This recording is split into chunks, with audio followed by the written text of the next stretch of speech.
Welcome to Mega Wellness Summit. I'm your host, Nikki Jensen. You know, I'm a mother of two beautiful children, Cole and Tatum. They are really, truly the loves of my life. As a mother, I know and understand how important it is to make sure my kids are healthy. I believe we have a skewed view as to what healthy really means. My next Mega Wellness Summit expert is Dotty Sunshine, who will share with us what healthy really should look like. Dotty is a mom of three. She's a woman on a mission to change the future of our health. She's a writer and a blogger on various popular websites. She is the founder of Moms in Charge, a nonprofit community. She was featured and endorsed by David Wolf's Women's Wellness Conference. She has been featured in the prestigious Riviera magazine, OC Register, OC Family Publications, and on CBS News with Scott Pelley. She's a certified holistic coach through IIN. Hey, shout out to IIN. Hey there, Dotty. How you doing? Hey, how are you? I'm so happy to be here, Nikki, and it's an honor to be a part of this amazing Mega Wellness event that you've put together for all of us to be empowered and to spread the news and of health and wellness to all parents. It's amazing. Thank you so much. Yes, thank you. And I know that this is a huge ordeal for parents. From 3 months on or 2 weeks on, their kids are just sick. What's the new healthy? What should that look like?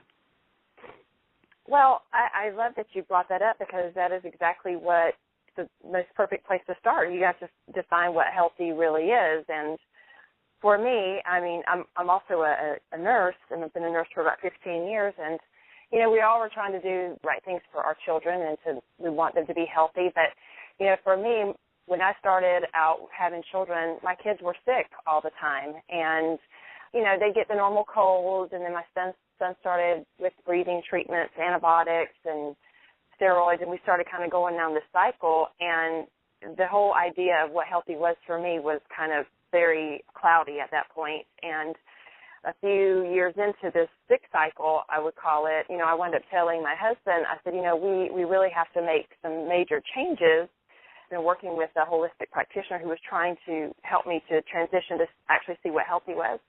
And my husband said to me, well, you know, it's normal. What we're dealing with is normal. I mean, I believe it's like 8 to 12 colds a year, he said, or, you know, it's just normal what kids get. That's what normal is supposed to look like. And I said, well, normal is killing me, and I'm losing my mind. For me, this doesn't look like what I can deal with on a daily basis anymore. And so I think what most people think is healthy is what is being defined for us in our culture, which is that, you know, our kids, they're going to, you know, they're going back to school, they're going to get a cold, they're going to get the flu, they're going to be out. We kind of expect that we're going to have this rotation of sick kids. And while sickness is certainly, childhood illnesses are a part of growing up, and they're a part of our building our immune system, what I believe healthy is, now that I've gone through this process and been on both sides, is that kids will get sick. The amount of sickness that they get and the duration, the severity and the duration should be much more shortened.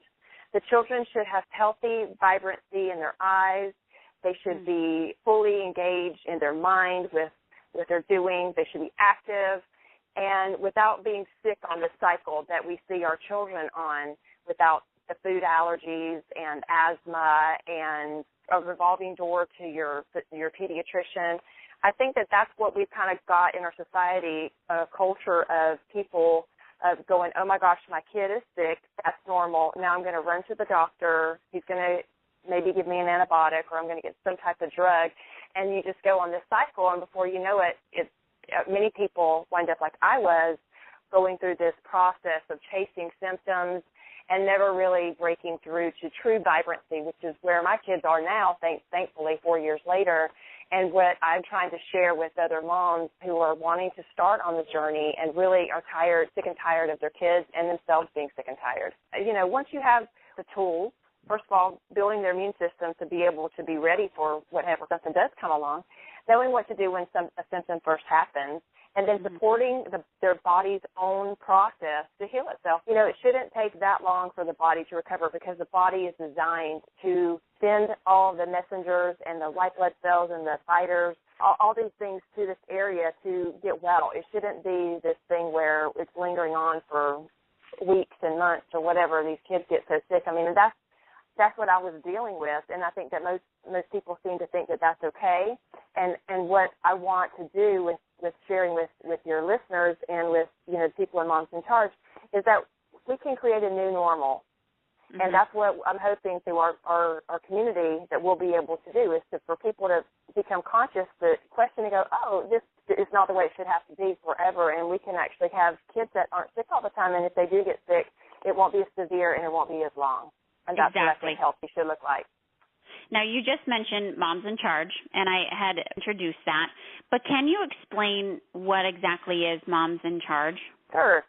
Well, Moms in Charge is, like you said, it's a community. We're a nonprofit organization, and we empower moms to make healthier choices with their kids by understanding what is in their food and products and defining healthy, and to give them the resources that they need one step at a time to transition from the standard American whatever to healthier ways of living. And then one of our main missions is to create a movement in our country where healthy is normal, and where feeding our kids healthy foods is not only accepted but expected.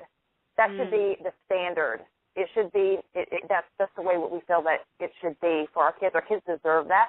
And so our community is growing, and more people who are searching for ways to raise healthy, vibrant kids have a home. They have a place where they don't feel alone on the journey, and linking in with other like-minded moms, getting the support they need, not feeling overwhelmed because, you know, it's not an overnight kind of thing.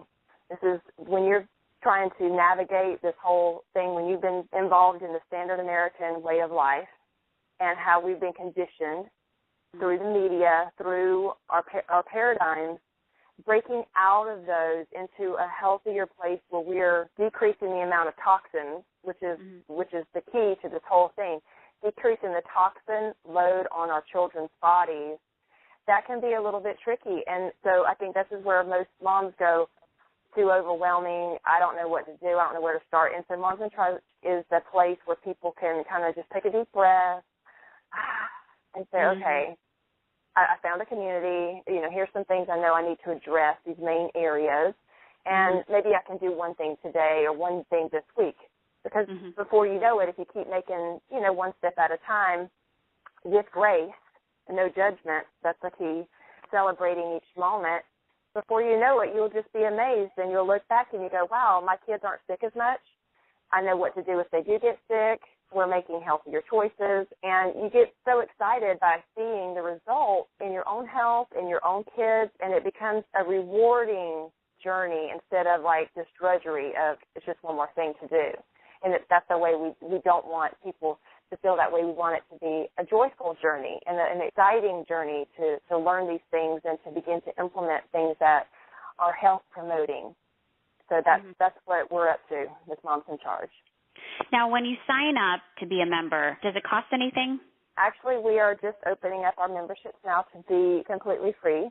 We are a nonprofit, and so we gladly accept donations to help us continue our movement. But right now, we are, you know, we want to be completely free for people to access all of our information, which is a lot of videos, a lot of resources with our meetings, because we run our meetings, monthly meetings. We're here in California, in Orange County, and we bring in amazing speakers every month that run from September till May, and we talk about different areas. So we have videos on food classes, you know, how to create healthier meals with upgrading your ingredients, and, you know, workshops on various topics. And so there's just a lot of things. We have teleconferences and things like that. So we just actually recently just opened it up because my heart when I first started Moms in Charge was really and truly to be that community and welcome everybody so that they could actually just, you know, link in and get the information and begin to change our society. And so I just made the decision recently just to say, you know what, I just want to open it up for free for everybody, and just open up to the universe to say, we're going to be taken care of, and so we just appreciate, any donations. So that's kind of where we're at right now. Well, that just filled my heart because I feel that people really need this. If you are a mom out there listening right now, I encourage you to be a part of Moms in Charge and sign up. Okay, so it's momsincharge.org. And basically what it looks like right now, when you become a member, you are basically saying that you're a part of this community that is committed to raising healthy, vibrant kids. So really just becoming a member, we give you some free ebooks. You're linked into the community. There's no commitment whatsoever when you become a member of Moms in Charge. At some point, we're going to be doing some work, some programs and things like that. But right now, most everything is open for people just to link into the information. And then we have an amazing, really awesome community on Facebook. It's Moms in Charge group page. We have over about 3,000 moms right now, and so it's a great place to just ask questions. It's a closed group. It's a very safe space. We monitor that thing really very, very carefully and making sure that nobody is ever feeling like they're attacked or they're shamed or blamed for anything. And so we have that community, and that's my heart. And this is what has felt very authentic to me. It was a decision that we made just in the last few months, really, to make everything completely open. We worked really, really hard over the last 4 years. We're probably going to be making some new changes on the website to make things more easy and more accessible and easy to navigate. But, I've just put really my heart and soul and everything in it to bring this to our world. And I feel completely supported by God, by the universe, that somehow this is, going to be able to move forward in a way that, will link in with other communities so that we can actually make some authentic changes. And I think that that's what's going to have to happen. I know that people will support you because you're supporting them. So it's just kind of the law of the universe, right? It's the law of attraction. I know that moms out there are going, my kids will never do this. They'll never eat healthy. They're the pickiest of eaters. What would you say to the mom who's dealing with picky eaters? Oh, I love this question. Okay, so first of all, I think we've had one of our speakers, and if you guys go, the people that are listening, if you go on our website and you look at Melanie Duncan, she has an amazing video that we did with her, and she spoke to our group. I love one of the things that she shares, and that is that usually this issue about picky eaters is usually a parenting issue. I find this to be incredibly true because what happens is yes, you think your kids will only eat brown food, that they're only going to eat mac and cheese and chicken nuggets and maybe a carrot. That's going to be it. But the truth of the matter is that when you get the strategies to begin to transition your kids to healthier ways of eating, they will truly link in. Mm-hmm. But there are some really great strategies that I would love to share with you guys that will help the process. But first you have to kind of get in charge of your own emotions about this thing. And know, like when you're training, it's like when you're training a dog. I'm not saying that training kids is like training a dog, but, you take your kid to a dog trainer because they're in charge. You know what I mean? The dog feels that, or the horse or whatever, So you kind of have to get in that energy of like, okay, I am in charge of these little monsters, and I can do this. Like, kind of get yourself psyched up for it. Right. That's the first thing. And the other thing is you really have to really dig in and find your why. For me, when my kids were so sick, all three of them, we were all circling the drain, myself included. That's another story. But, I was like ready to be carted off in, the jacket that has the never-ending arm. It was going to happen. And I said, listen, I'm going to lose it.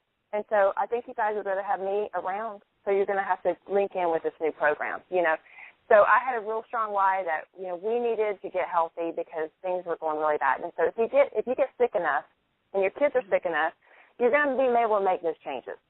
Right. And so here's some things that you can do. If you're sick enough and you really want it bad enough and you have a big enough why, you can do it. And here's some things that I think is really awesome to do. First of all, like we said, you got to kind of define healthy.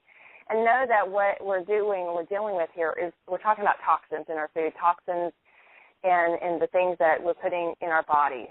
And so understanding that you want to eliminate those things that have a huge toxic load for our kids. And I think that it goes without saying, but most of us really know that those are chemicals, food additives, pesticides, hormones, food dyes.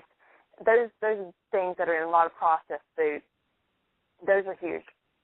And so, eating clean meat, transitioning from, non-organic dairy, ideally eating, fermented dairy and things like that. So what you want to do is kind of say, okay, I know what that looks like now. You kind of have a good idea. Look at what your family does like to eat. All they like to eat is chicken nuggets and French fries? Well, then you're going to make some choices on what kind of chicken you buy.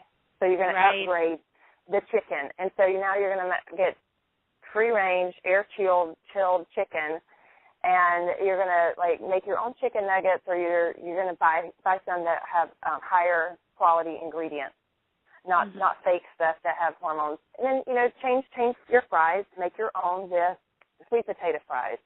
Put some coconut oil on them and some sea salt or Himalayan salt, and bake them in the oven. Use ketchup that doesn't have all the chemicals in it, the high fructose corn syrup and things like that. That's the ones that are organic.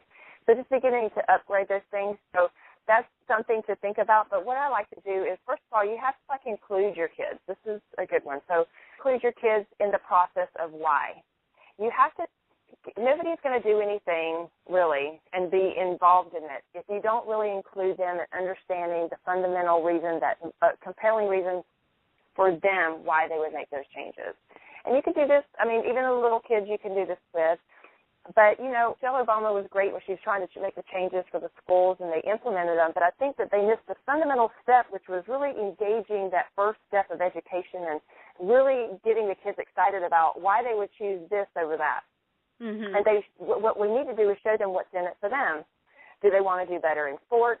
Do they want to look better like a princess? Do they want to make sure they show up for the party? What is it that they really love? And try to link into that and show them the connection between this food and what they want, and including them in the process of then choosing. Bringing back the wonder of food and where your food comes from, I think is really important. I think that kids these days have lost that understanding that their food doesn't just come from the supermarket, that it actually doesn't grow from a bin. They really don't. A lot of kids truly, sadly, do not know that their food is grown in the ground or on, a vine or something like that. And so, visiting a farm, going to the farmer's market, learning, talking to the farmers, growing your own. Start with one pot, one seed, and just show them the process of the wonder of how food is grown and why it's grown. I love to teach kids about, we have a program called Kids in Charge. And one of the things that we talk about the rainbow connection. The rainbow connection is all about the colors of the food and how the colors grown from the earth are actually grown that color for a reason. There's phytochemicals, because they fight for you. They fight for your health. They fight for the things that you want. And so, yeah, I do too. And it's so cool. So you can teach them like the red, like in a strawberry or whatever, when it grows from the vine and it turns from the green to the red, there's a reason that food is grown red. And, I think we have this information on our website, but we do have a program that we teach kids in school. And it's basically, each color has a specific claim to fame, if you will. Like the red would be for your heart. The orange would be for your eyes. The yellow would be for your skin, your joints, and your elasticity, with jumping and stuff like that. The green, of course, we try to associate with Popeye and being strong bones, healthy immunity. And then the blue would be for your brain. So those kind of things would be like the claim to fame. So, wow. Using those key things to say, when it grows that way, it's really for a purpose.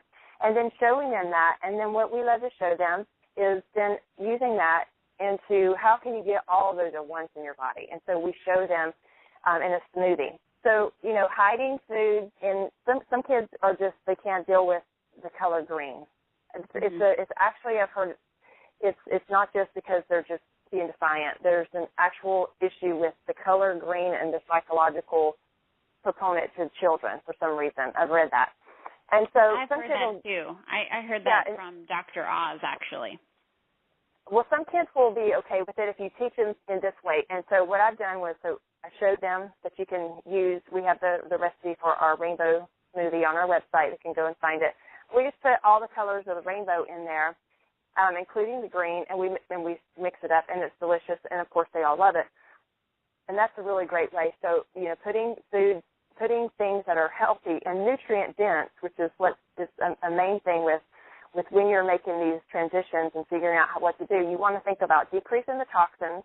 Well, first of all, finding out what healthy is, getting your why, decreasing the toxins, increasing the nutrient density, and knowing how, including your children, and knowing how to get those into their bodies. And so one of the ways I love to do it is engaging them with this rainbow connection, the smoothies, and then you can make it into sauces. We have some, most kids are into red sauces, and so there's amazing ways that you can get tons of nutrient density in sauces where you can make your spaghettis, your pizza sauce, your lasagna or whatever it is. You can make a big batch of it. You can keep it in the refrigerator. You can freeze it, and then you can use it.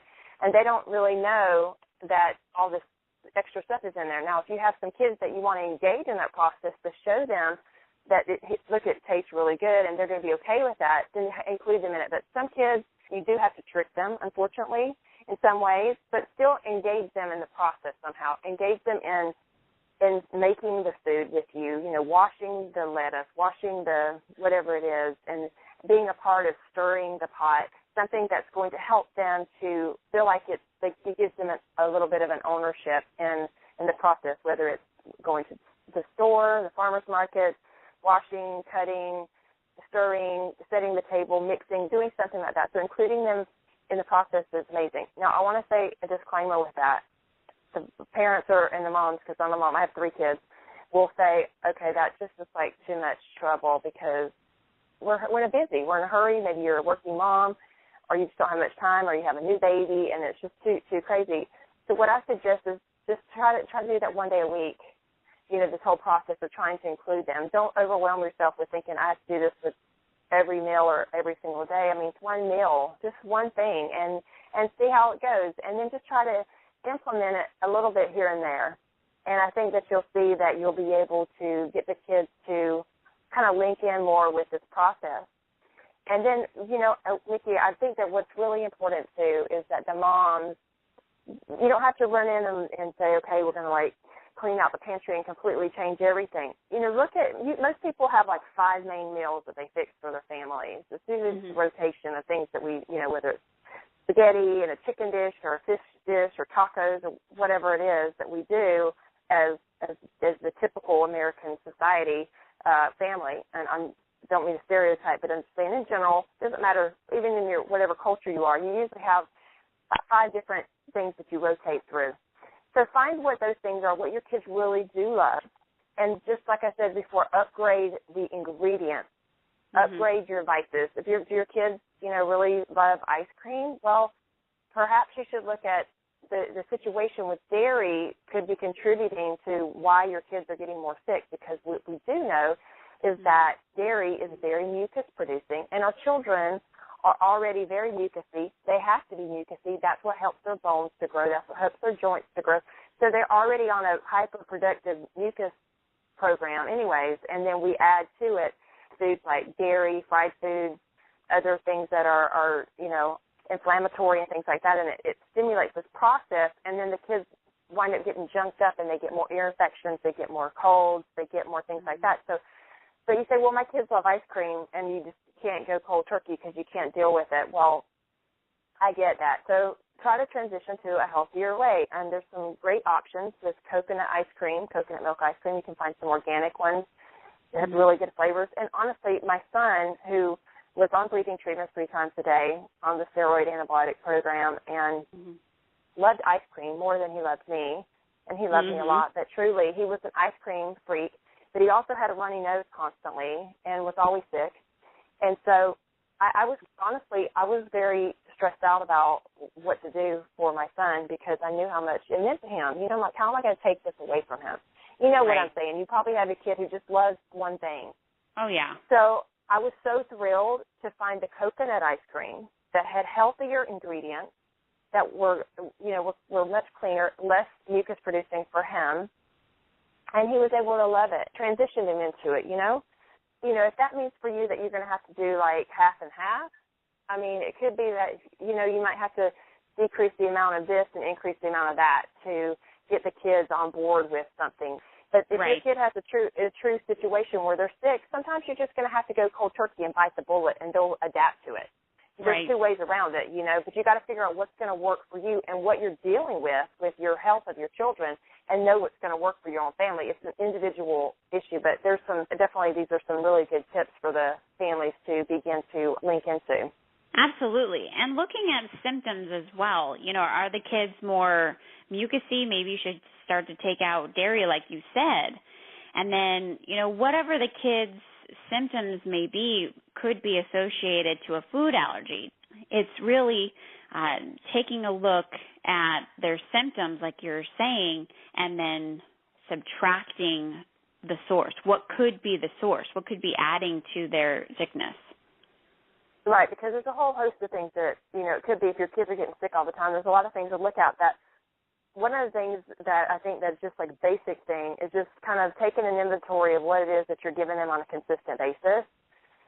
How much of those things have toxins in them? Have your kids been on antibiotics? Have they been? Oh, yeah.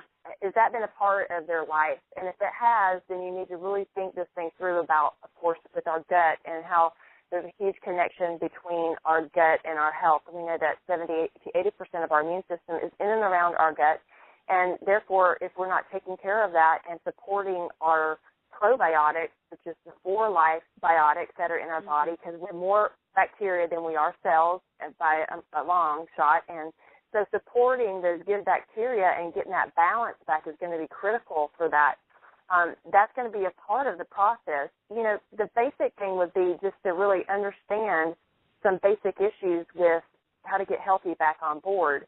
Mm-hmm. And like I said, it is going to, I don't want it to sound like it's overwhelming, because it's really not. You just want to decrease those toxins, upgrade the ingredients and devices, and then really look at their gut. Say, how can I support their probiotics? And so there's some great probiotics out there. We personally love a company called Puradyne. I know the owners, Complete Integrity.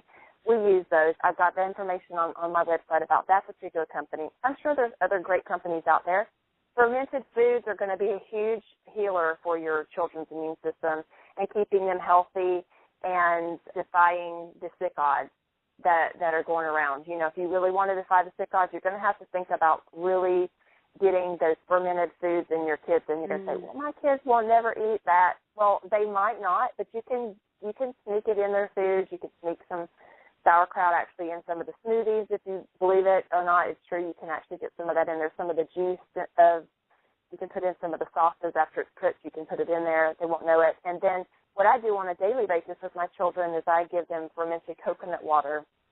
Mm-hmm. You can make your own, but I particularly like a brand called Inner Eco, and it's like 1 tablespoon. So I give my kids a little bit more because I've integrated them into this over time. You do want to start a little bit slow when you start on probiotics, but I give them that every day, so their body is getting a good amount of probiotics every single day. You have to be proactive. People say, don't give your kids supplements and blah, blah, blah. Well, we live in a day and age where you better be proactive, or else your kid is going to just go along with all the things that are going on.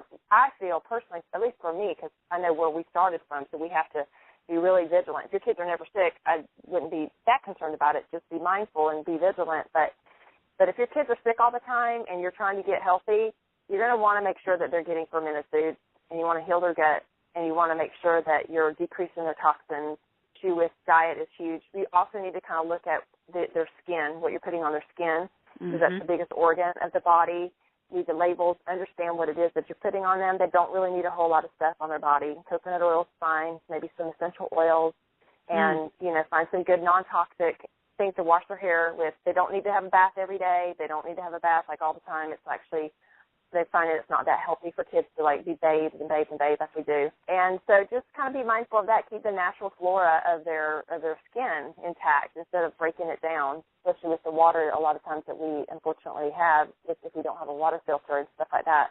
And then what are we cleaning our house with? I know we're talking about diet here, but these are the things that I think are really key to, if you want to keep your kids healthy and you want them to really thrive you got to begin to look at all these areas, and you don't have to look at them all at once or all today, but just kind of keep them in the back of your mind as something that you're going to have to, begin to transition from. I mean, this whole thing is a journey. It's not something that you have to go, oh, my gosh, everything's toxic, which everything pretty much was in my house when I first started this thing. Right. And here I was a nurse thinking I knew what was up, and I was completely off. And so it was a little overwhelming and scary for me. So I can totally get where somebody might be feeling at this point if they're on the summit and going, there's just so much. But I wanted to share something, Nikki, because I wanted people to understand kind of where we were. They shared that, and I want them to understand the transition of where we are today. My kids were 2, 4, and 6 when I started this journey, and as I said, it was this revolving door and a lot of despair from my end as a mother, and as I was also very sick. I had immune system issues and fibromyalgia, chronic fatigue. I got mono again for the second time, had chronic sinus infections, just couldn't get out of bed. I was pretty much a hot mess.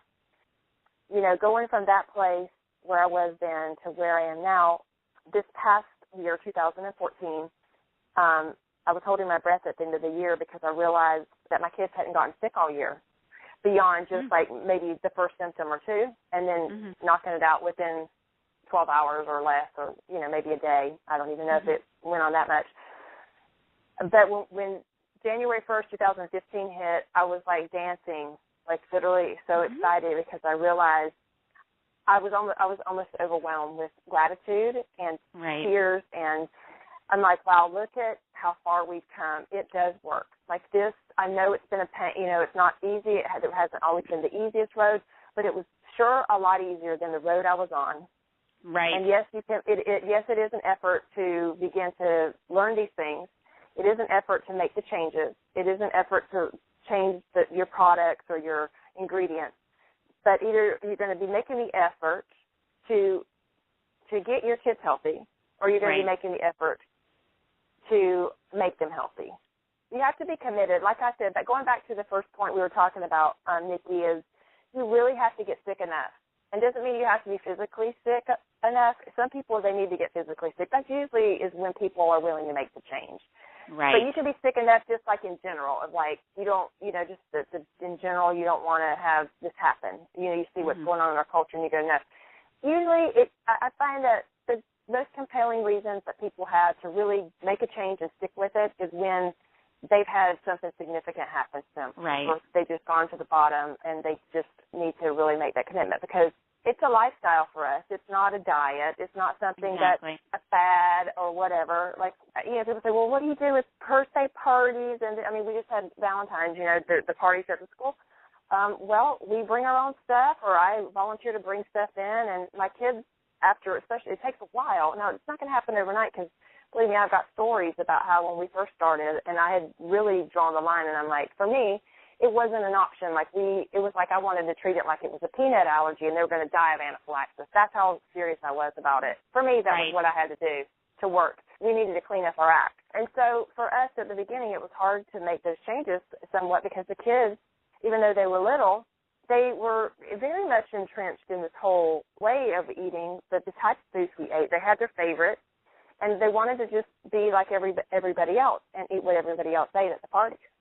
And so for us, we had to really dig in with reconnecting with the kids with why we bring in stuff in, but I always try to bring in the things that the kids are having. If they're bringing in cupcakes, I don't think that cupcakes are the best ever that you should eat every day, but you know what? I don't think they're the worst ever either.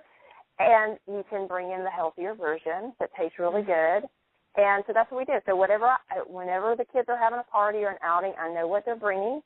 I make it my business to have it be my business, and because it's important to me. And so I will either physically make the food. I will go to a place that has really good whatever it is that they're having and order it. Like the kids like pizza parties and stuff. I'm like, there's some great pizza places out there. Here we have Z Pizza that has organic ingredients and gluten-free crust, because we're gluten-free.